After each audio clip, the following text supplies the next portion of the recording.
Last week I asked you to submit questions so that we can answer them today. So welcome to the Q&A. Today we're going to be tackling all the questions. Thank you so much for submitting. I will do my best. We'll have a little discussion and hopefully we get a little bit closer to the truth. First, my current oboe has no altering fingers, fingering 4C below the staff, but one of my pieces has a part that alternates between the low D flat and low C.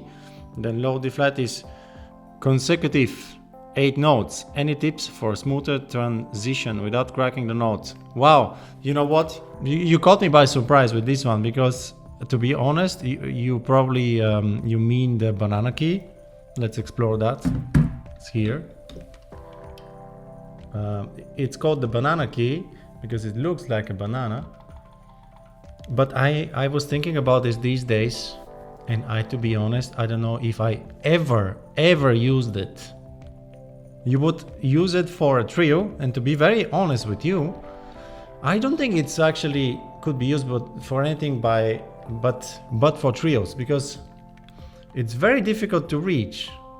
It's very uncomfortable if you want to play something fast. So for trio, yes, but it's really uncomfortable, to be honest. So I don't know what piece you're playing, but what I would suggest is try to get it really under tempo, like really under tempo, and maybe even just like practice this. I don't know if that's the case for other people, but for me it was always very easy to slide. So I can slide very easily, and I would suggest practice the piece really under tempo and see how far you can go with this movement. Be very relaxed with the finger. The other option is to do that, but this doesn't work as well, I think. So sliding it like really slowly and see how fast you can get. I'm really actually curious to see that piece and to see if I will be able to even play that, because it sounds like you really had a very bad luck with that, to be honest. But try that. If you need some help, you can book a lesson. It will be nice to see you and see what's going on. You can contact me by email, or you can click on the link of the platform called Play with the Pro. Next question. How would you compare the sound of low-re oboes to the sound of the marigot? Why did you choose the marigot as your professional instrument of choice? If I have to compare the sound, for example, if I compare the two instruments, I feel that the low-re keeps me a little bit more in the box. It has a little bit more of a hard feeling, hard blowing. It's a little bit unflexible for me. And also one big thing for me is that the mechanic is always so heavy. What do I mean? The springs are really heavy, so this really makes me having to push and slows me down, and I don't like that very much. That's my impression every time that I tried a low-re oboe. Doesn't matter what oboe they have, that kind of way of thinking that doesn't suit me very well. Although I really respect them and I think they're really well made, and the quality is great. Like, don't get me wrong, it's amazing brand, but not for me. And the other thing is that a positive thing really for low-re is that they have a really nice focus. It's a very shiny focus, the very center of the sound. But the rest, I found it to be a little bit somehow sticking out, a little bit sharp, not intonation wise, but like. And again, many people can play that wonderfully. I'm speaking about myself. And the marigot has this like warm, almost like a hug sound cover that blends so well in the orchestra. That's like number one for me. It sounds like if I would compare it to a very old Italian violin. It has depth, and it's a sound that you cannot quite grab. It's all around you. You can feel it around you, but it's never really direct like this. So that's what I would say. In your view, how does the American oboe sound compared to the German oboe? Have you ever tried to play an American scrape reed? And if so, what were your impressions? Yes, let's start backwards. Yes, I have tried many times. I have even made. And I had also the privilege to join the Vancouver Symphony Orchestra for one season, which was 2 years ago. And that was a place, and you might say that's Canada, but actually Canada and the US are very much united in the orchestra scene. So my colleagues were Americans and Canadians that studied also in the US. So it was really nice to get a very close experience with that. And I have to say that I can totally play on American scrape reeds, although they are different kinds, of course. And I can make also a reed, and I can still kind of sound like I sound. But I prefer the European system, like we call it now. You ask about the German oboe. I don't know if you mean strictly German, because this thing now has been mixing a lot with mostly the French, which is the main primary school, and the German. The two ones are the strongest that influence, I would say, the whole European scene. Of course, every country, every part of Europe has some traditions, the UK mostly, and that's actually a beautiful thing. I really like to go to different places and to see how people play and hear them. If you're talking about specifically German, that's a school that is very much also improving. Things are changing all the time.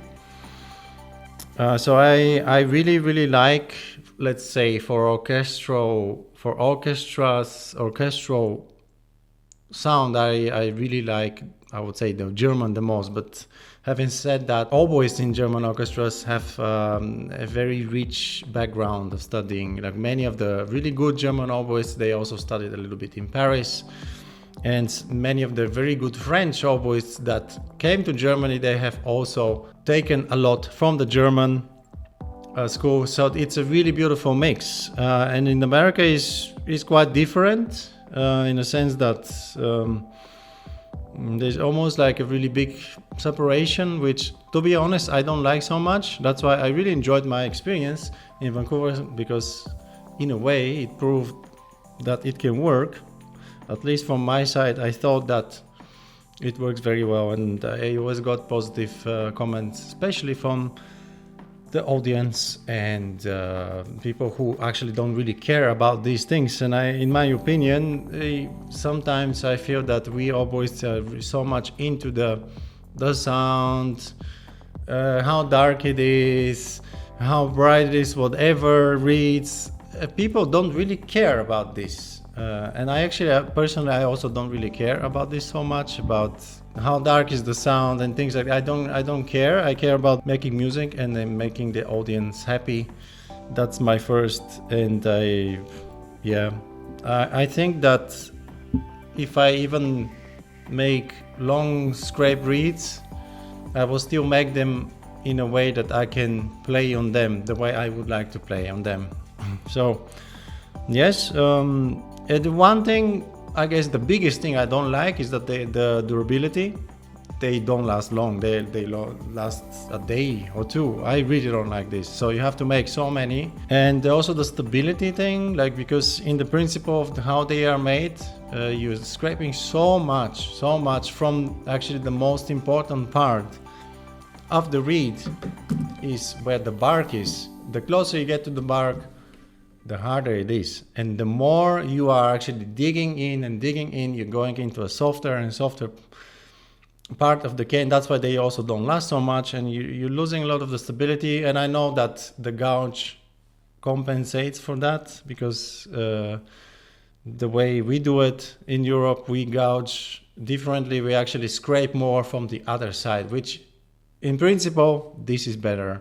So for me, if I have to look at it in a logical way, it doesn't really make sense to me to be doing the long scrape thing. But yeah, you know, it works really good for so many people, so there's absolutely no problem with that. So and again, I don't really care about this so much. Have you tried the universal mandrel? If so, what's your opinion about it? No, and that's actually the first time I ever heard about the universal mandrel, because I'm trying to figure out how would that actually work, because every tube is different and it requires a specific size of a mandrel so that it fits the tube. And how would the universal mandrel, you know what I'm saying? If you can explain it to me. I also don't know where to get one of these, so we'll be happy to hear more about this. If you have to choose between Marigo 901 and M2, what you chose and why? I play Ricotta for many years and I want to move to some Marigo instruments. I already chose. I played the M2 and I'll tell you why. I did play on 901. That was like 2012, 13, something like 14. You can see the Strauss concerto if you want. That was on this instrument. I loved it. Unfortunately, soon after that concert, even before it actually happened, I got, maybe because I had to start playing on it quite quickly, but it had this awful crack that was here. The third, actually it was here. So the third octave hole went through, I repaired it, all good, right? No, 1 month later, I'm up in Glasgow, and before the concert, it cracks again, but goes high until here. So it was stressful. That instrument somehow, the top joint was not, and that's not the reason why I gave up on the 901. I actually really love 901s. It's amazing, but after that I just started playing on M2 and I'm used to it. They're quite different. So if you get used to it, and the M2, they've been putting a lot of effort into it. It's a matter of getting used to it. I would suggest to anyone who wants or wonders, just try them both, see which one suits you more. Yes, but since I got this one 2 years ago, I'm super happy, and yeah, I'm not looking to change for now, but 901's fantastic. From the Ricotta, I would assume probably that the 901 would suit you more, but try both. And Ricotta, I mean, respect. I think Ricotta, they have such a character, right? I loved, for example, Maurice Burg and Heinz Holliger on the Ricotta oboes. There is nothing like that. There's nothing like that. And I also, Ivan Podiomov, when he was playing the Ricotta, oh, amazing. Yes, amazing, really good. It's more difficult to make reeds for it. It's more difficult to blend. It's more of a solo instrument, maybe. Some really good oboists in Paris use Ricotta, and I think it's amazing. It's just more difficult, I think, to really make it, especially now. To be honest, like many orchestras in the sections, they have some expectations, and if you are playing the Ricotta, it's going to be just more difficult to blend in just because of that. And I personally don't like this. I don't like this trend or this direction that everything kind of starts to sound similar. Everyone is starting to have a similar way of playing, and the personality, or this is kind of, we're losing it a little bit, but it's not all bad, so don't get me wrong. I'm just mumbling too much. Next question, please. What brought you to the oboe over, say, flute and clarinet and other instruments? That's a very good question that I get quite often. It was actually my mother, that is a pianist, and she really enjoyed going to the symphony, to the orchestra, and she always had this impression about the oboe. I don't know if you feel the same way, but the sound of the oboe somehow reaches you in a different way. And it's not that she made me do it, but she asked me, "Hey, do you wanna give it a try?" I was 9 years old. She showed me a picture, and I was like, "Oh, looks interesting."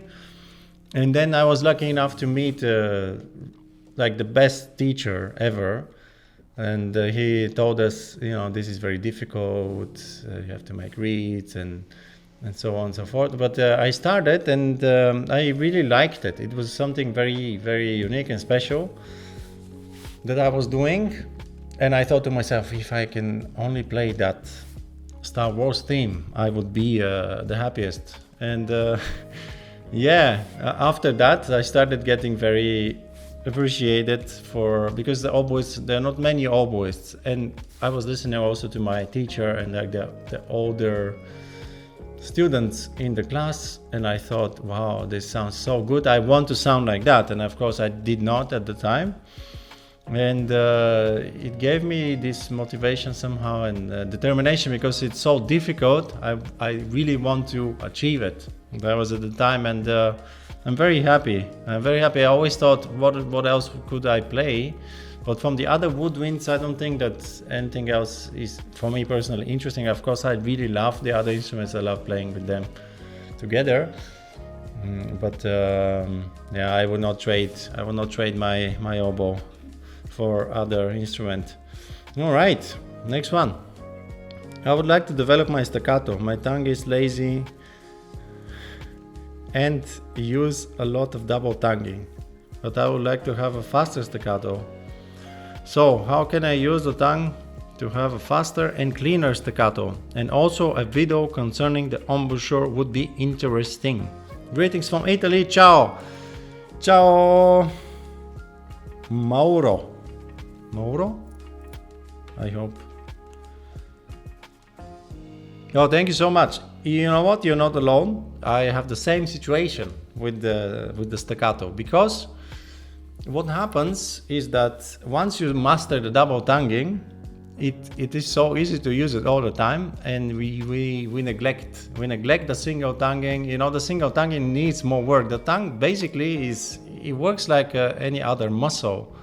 So you have to train it, and sometimes we will get a bit lazy. And the way really to develop is to work a little bit more on it than the double tonguing. And some people are more gifted. Some people have a better natural single tonguing. Some people actually really don't have a very good one. I don't want to give examples of names that for sure. I know them too. But at the end of the day, it doesn't matter so much. But I would say, yes, work on it. I also try to work on it more. Especially, I would like to be able to play freely, and anything that is up to 120, 125. That, for me personally, I think that when I work more on it, you just work every day on it. Don't overdo it. Also remember, it is a muscle. So don't push it too much. I would say also there is a little stretch that I think is very helpful after you do some exercises. That's a little bit of it really requires more time, so that maybe I can show some exercises. Have a look if you might be interested in having a session together, and then I can explain you the exercises from the Passin book that I always use. So there are some exercises there, a few others as well that I can show you. I'm sure you have also exercises. Just do it. It's very simple. Just do it on a regular basis with the metronome. Have always the metronome as a mark, so you know where you are.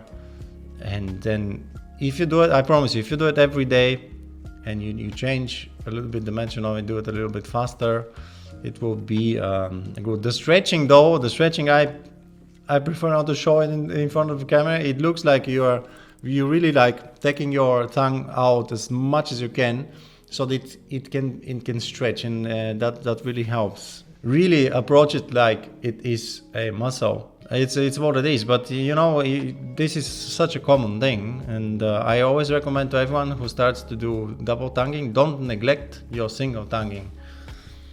And depending on when you need it, I don't always need it so much, so I don't have to practice it all the time, but I make sure that I do. There are also articulation just in general, so that you're fluent with the tongue. And you know, it's interesting how the language that you speak would influence that as well. I think Italian actually is very good for that. French as well. The French, they have, just in general, they have a very good single tonguing. And in Germany, most of the people that I have seen struggle with the single tonguing are mostly like in Germany, for example. And that's very interesting to notice, but many of the German players, they have so fantastic double tonguing. So maybe I should do a video on single tonguing at some point. I did on the double.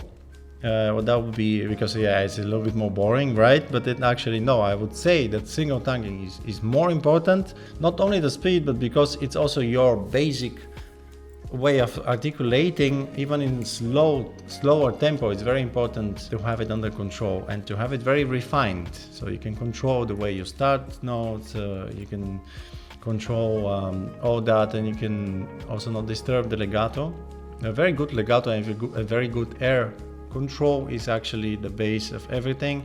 And maybe, I don't think that's probably the case for you, but very often when you have problems with articulation, the problems actually start before that. They start with the way you use the air and the support. And when you fix that first, and after that, it's a lot easier to develop the single tonguing. I hope this helps, but we can definitely take it a step further if you want. At some point, just reach out or have a look at the Play with the Pro. Next question, I would need to translate it. Luckily, I understand it because it's from my home country. Can you tell us a little bit about your journey from Bulgaria going abroad? An interesting moment. So many interesting moments, so many. But let's keep it very short.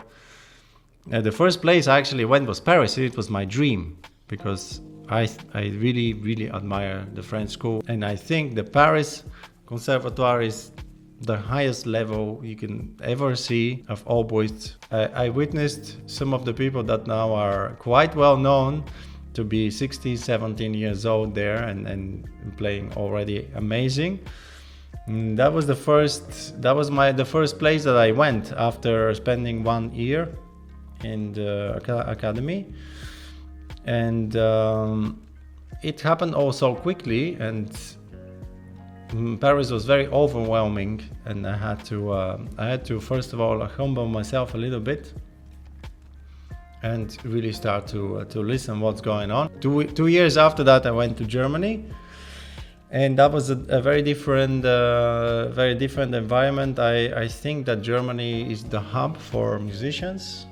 It has so many orchestras, and just going to the concerts, also in Paris, of course, was amazing to listen that live, to have the contact with people that you only heard of, or people that you only heard on recordings, so you saw on videos, and then to really have that contact, to be able to study, to learn from some of them. It's a very long journey, very long journey. I don't know if I can really say one moment. There were so many. So I recommend to anyone, doesn't matter where you're from, go and do it. It really opens you so much. And the Intonation, I just really love the thing about Germany and German orchestras, German schools. They are so international. So you meet people from all around the world. I guess that would be one thing I could highlight. You meet musicians from all around the world, all gathered together in one place to make music, and you go to amazing orchestras in Germany, and it's like your goal to make it one day, to make it in one of them, and it's step by step, you know. Actually, you know, when I went to Germany first, and before that I thought that, you know, I'm experienced, I played in the best orchestras in Bulgaria. I went just after I did 1 season with the National Radio Orchestra, which is one of the best in Bulgaria, and I went there, and my first gig was playing in a wind band somewhere in a small town. I went there and they welcomed me with a beer, you know, and I was like, what am I doing here? And then I had to wear this uniform, and we had to play these loud pieces. It was not so much fun, but there is no gig that is too bad, you know. And that if you're doing it well, I mean, there is, sure, but if you show up, you play well, you perform well, there's a very good chance you will never have to do that again. You can go to the next one, and then you go to the next one. If you work hard and really work on yourself, sooner or later results will be there. Germany is very competitive. There's a lot of musicians, and yeah, you have to be always you always have to be at your best. So I found that was a very humbling experience. I still remember it. I even forgot my reeds there. I remember I had to go. It was annoying. But anyway, the moral of the story, you never know who is going to be in the audience.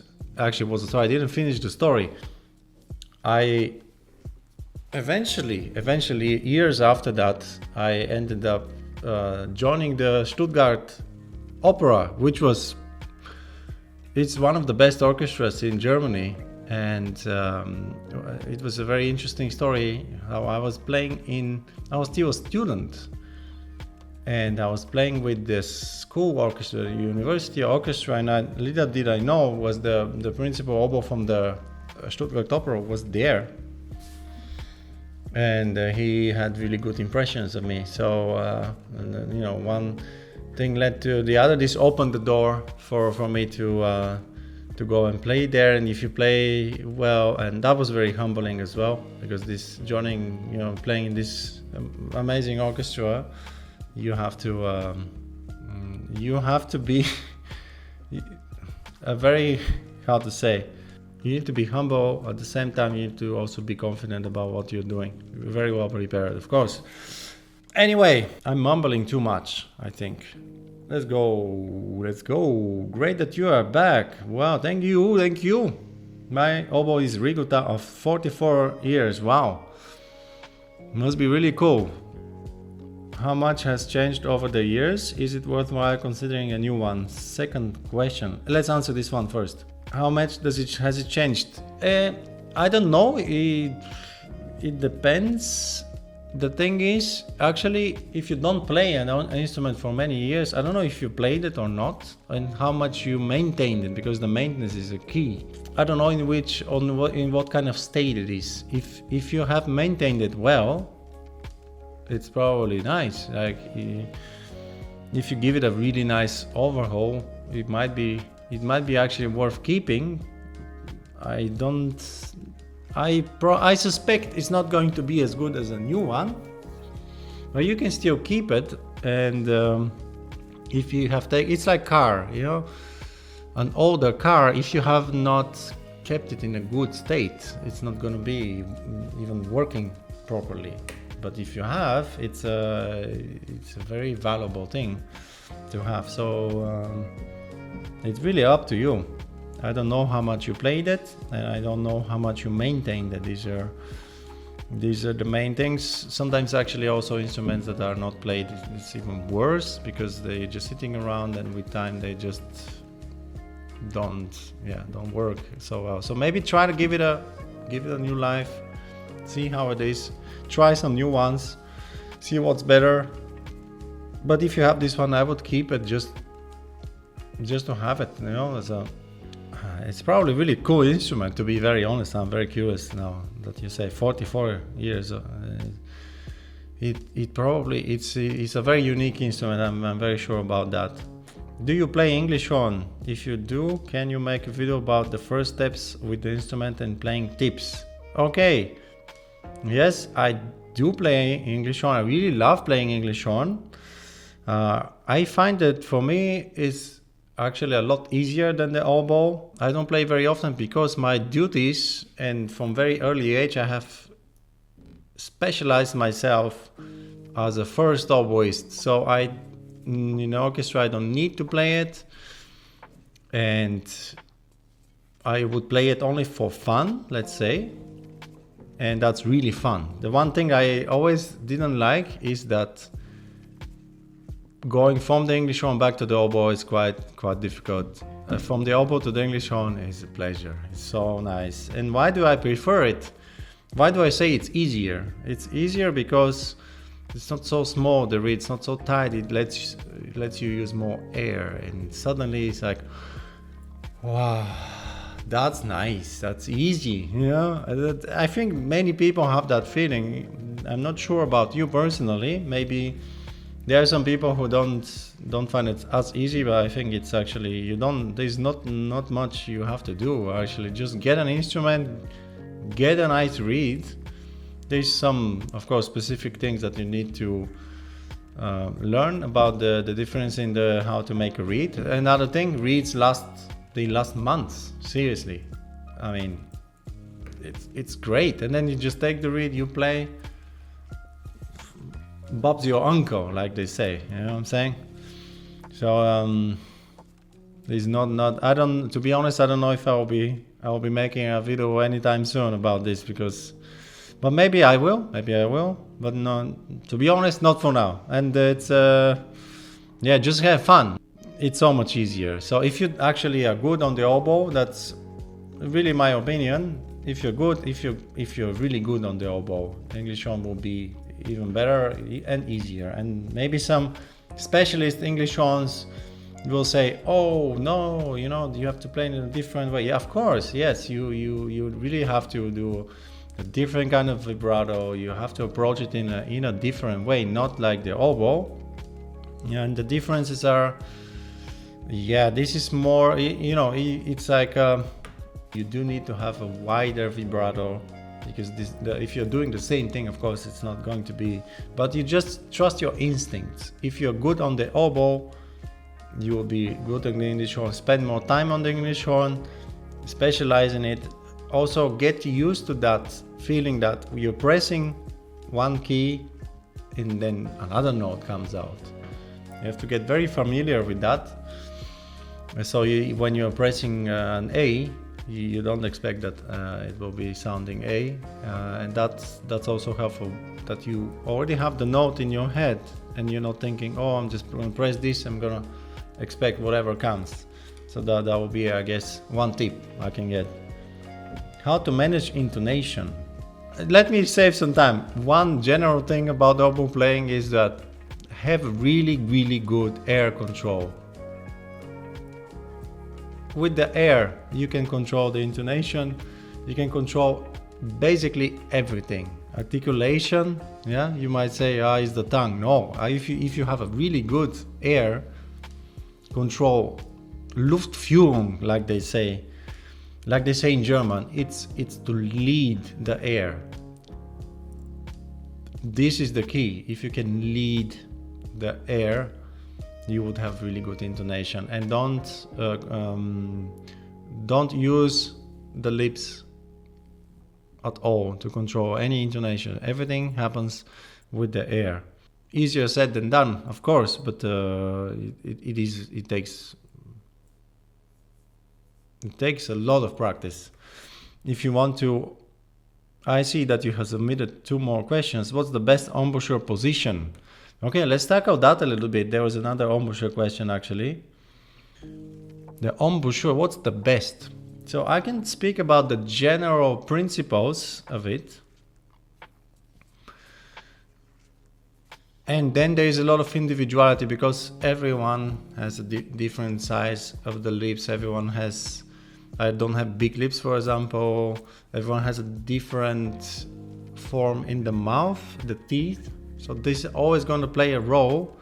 The best embouchure normally should be established by your first teacher, who is hopefully very good with that, so they can observe and they can help you set this up. It's one of the first things that need to be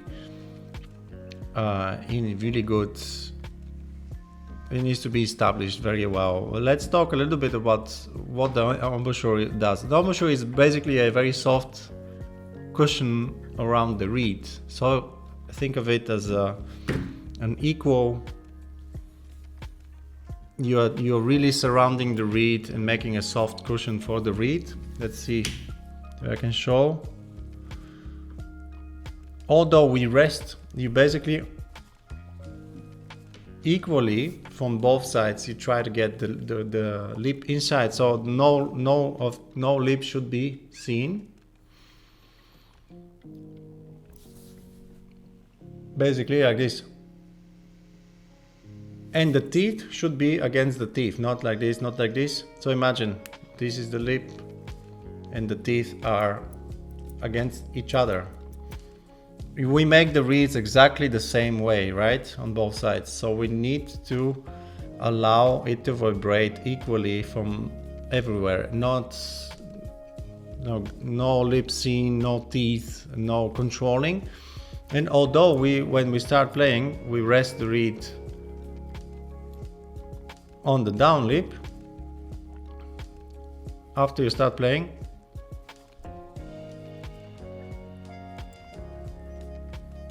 this also gives you a clue what the angle should be of how you play. You know?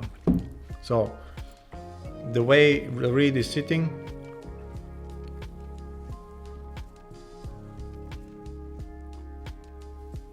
don't move this, you know, adjust it.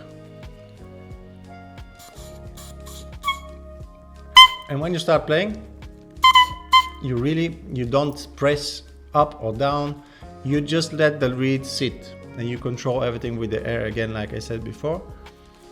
Another important thing to say is that you should not neglect also using these muscles. Try to equally use everything around so that it helps, so it doesn't rest only on these here. You use also these. This way you will be able, the pressure is not only on these, but you're helping the whole embouchure. And with time you develop these muscles so that you don't get so tired. And that's pretty much it. The individual aspect is, of course, we have to see if maybe, even if your lips are really big, you still have to go in. This makes even you making even a softer cushion for the reed. So these are the principles. You start there, and I have the feeling like it would be nice to have a session. If you're interested, book a lesson. How to breathe correctly. Yeah, that's another question that is, and not die before the end of the piece. Well, that's a question that requires a lot of time. So if you're talking about dying, that's very concerning. Like I would really have like serious questions about why do you feel like you're dying? Yeah, we're supposed to actually enjoy playing the oboe, right? To have fun. Not no one should be dying, okay? Please. So if I can help you, just reach out and we'll figure something out. Yeah, the breathing correctly is also something that it really needs a lot of time. Hand scraping versus profiling machine. Okay, I don't know why this needs to be put versus. I would say they go together. They don't contradict each other. Hand scraping is the basic. I recommend, and I actually really believe that everyone should learn first to scrape by hand. You should know how to do it, and that's the ultimate. That's the ultimate way to make reeds. And maybe eventually later on, it was actually really for me a really big pain in the ass, I would say, when I was trying to find a profiler. In the beginning, I could not make it work. Profilers are sometimes really not so good, but when you do, it takes time, and you find a profiler that complements or that goes really in the direction that you want to do by hand, but it just helps you and saves you time with some of the work, let's say, and then you know exactly what you need to do at the end. So that's why it is very important to learn to scrape by hand. I have a video about it, maybe check it out if you want. And the profiling really is to save time, although scraping a reed, there is a difference between scraping a reed very fast and slow. You can have the same result, but the one that has been made slower will be better. It will last more because the cane is a live material that also needs some time. So if you think that the profiler will magically for 1 minute make you the perfect reed, that's not gonna happen. I'm gonna tell you right now. The profiler really helps when you know exactly what you needed to do, and you know exactly the results you want to get, but you get maybe super overwhelmed. You're playing every week difficult things, and you don't really have the time to scrape by hand. And I think that eventually also your eyes will start to get very tired also from scraping too much by hand. So I would say hand scraping, you absolutely need that profiling machine, maybe later on, or you try and see if you can find one, but it's not necessary. So yeah, I just realized I forgot one second question from, there's no even name on this person with the rigota. Yes, I'm sorry, I forgot the second part. Is it worthwhile? Okay, second question, can you discuss more about the different staples, their size and type, and how they influence sound? Many thanks. You are very welcome. You're most welcome. So, tubes, size and type. The most used lengths are 46, 47. Some people use 45. Depending on where around you want your intonation to be. I use 46. That's perfect for me. I also think it's the perfect length because 47 for me is a little bit too long, and some notes start to get a bit problematic on my instrument, but that's kind of the setup that I use.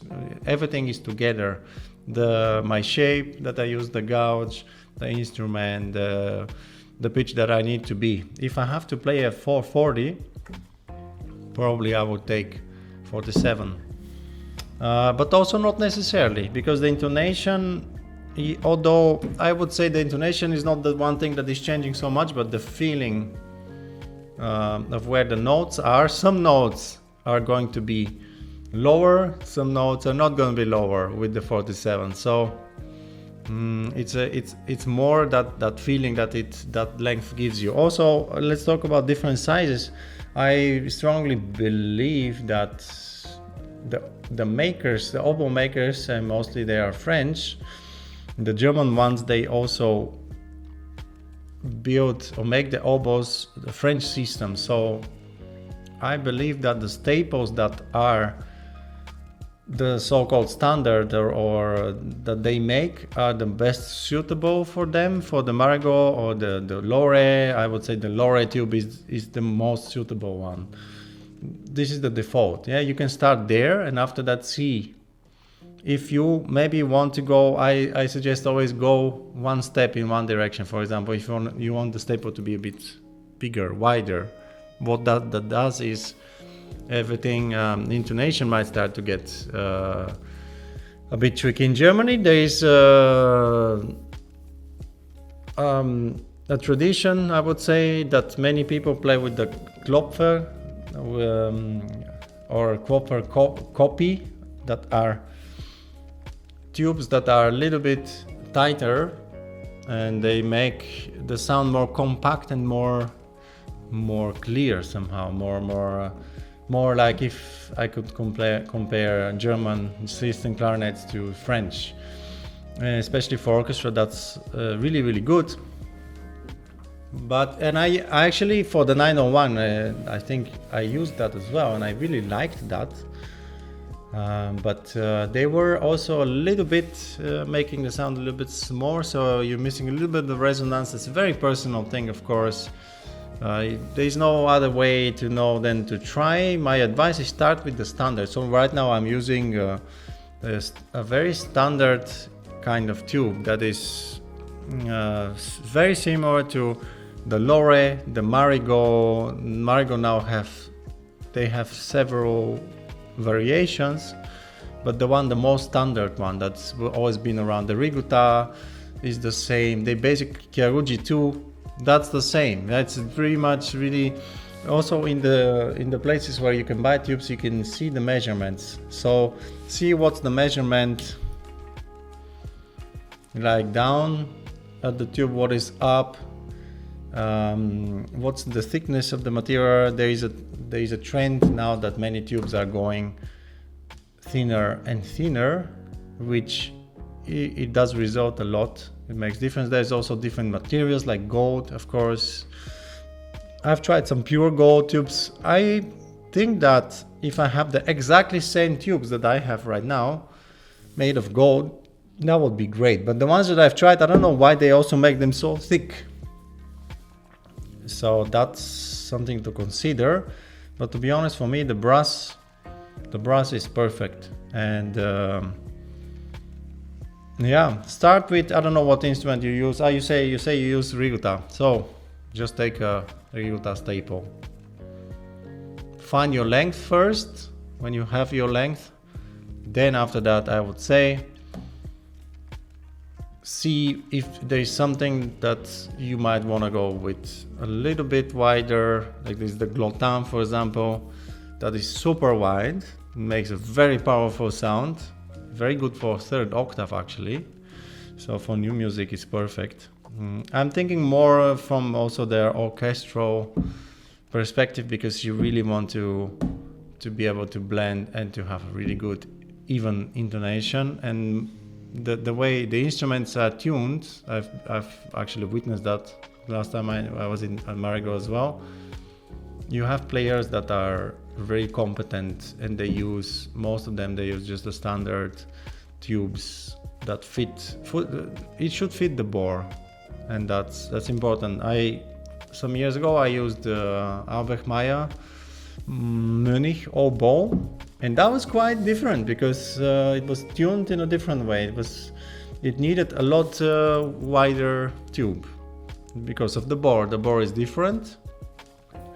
It's always nice to ask the makers what would they recommend, or see other people who play the same instrument what they would recommend. I would recommend to everyone start with the standard Lore or Chiarugi 2, Marigo standard, Riguta, the normal tube. Start there and see how it's going to be. Let's see if I didn't miss any questions. I think that was pretty much it. Remember, like many of these questions they need a little bit more time. So if you want to book a lesson, have a look at the link below. I hope you found this video interesting. I would also like to remind you, if you want to support me and my channel so I continue to do videos, if you found this helpful, I would appreciate a like, subscribe, or super thanks. I also have PayPal and Revolut if you want to support me financially. I appreciate it very much. If you have follow-up questions, please, you're welcome. We'll be definitely doing one more of these in the future. So I'm excited to see you again. I wish you all the best. Nice weekend and good Easter, good Easter times. And we'll see each other in the next video, pretty much. That's how it's going to go, right?